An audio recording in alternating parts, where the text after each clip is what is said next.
Une poignée de main entre deux hommes forts, Erdogan et Poutine. La scène devrait se reproduire ce mardi, avec la visite du président turc à Saint-Pétersbourg et sceller un rapprochement russo-turc après plus de 6 mois de relations glaciales. En novembre, la destruction d'un bombardier russe par la chasse turque au-dessus de la frontière turco-syrienne déclenche les hostilités.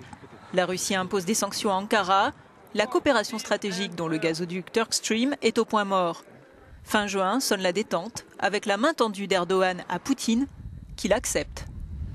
Poutine a été un des premiers dirigeants à appeler Erdogan après le coup d'État, explique cet analyste, et il a déclaré son soutien inconditionnel au gouvernement turc. Cette réaction russe contraste avec celle des alliés occidentaux, réaction d'abord timorée, puis partagée entre condamnation du putsch et appel à respecter l'état de droit, un point sur lequel la Russie reste muette. Erdogan, qui se sent abandonné par les États-Unis ou l'Union européenne, se rapproche donc de cet alter ego combatif. Au menu des discussions de ce mardi figure le règlement du conflit syrien, même si leurs positions divergent, Moscou appuyant Bachar el-Assad. Les relations entre les deux pays n'ont jamais été simples, mais elles pourraient bénéficier d'un nouveau socle, la détérioration des relations avec les puissances occidentales. Les tensions grandissantes entre Ankara et l'Union européenne ont même menacé l'accord sur les migrants signé le 18 mars.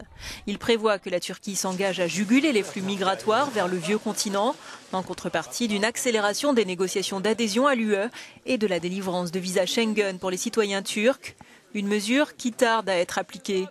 Autre sujet qui fâche, à Bruxelles cette fois, l'éventuel rétablissement de la peine de mort en Turquie. Un point sur lequel est revenu le président Erdogan lors d'un rassemblement monstre ce dimanche à Istanbul. La souveraineté reste inhérente à la nation. Si les gens veulent la peine de mort, alors je pense que les partis politiques doivent suivre la volonté du peuple, a-t-il déclaré.